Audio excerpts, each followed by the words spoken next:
Mitemo ya Mwari minganisangana taurani ndifambe igumi yakanyogwa nani paiva na Moses na Mwari wakanyora ndiani mutemo asi Moses here achiudziwa naMwari teerera munhu waMwari nasi Exodus 31 verse 18 wakanyora mutemo neani Deuteronomy 4:12 teka mukomana verse 18 come on Deuteronomy 4 apedza kutaura naMozisi pagomo reSinai akampa mawandefa maviri echipupuriro mawandefa amabvi akanga akanyogwa nomunwe waMwari. Mitemo 10 was written by God's finger. Amen. Haana kutumira Moses.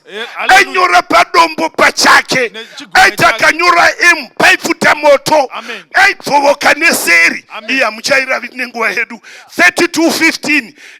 The handwriting of 10 commandments was the handwriting of God himself. Amen. Saka mitemo haisi ya majuda, haisi ya varungu, ndiye Mwari pachake. Ukamuna wakonana no imwe mitemo pagumi, siva kuti wakonana na Mwari.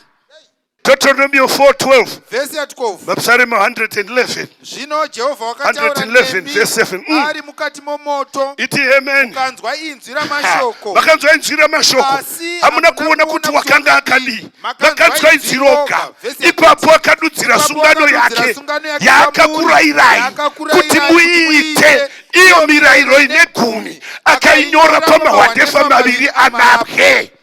Auda kunzwa munhu waMwari kwai wakanga achitaura ari mumoto achipa mutemo 10 akadudzira sungano yake kuvanhu vake yaakarayira kuti iitwe iyo mirayiro ine 10. Saka mitemo runyoro kwaMwari. Amen.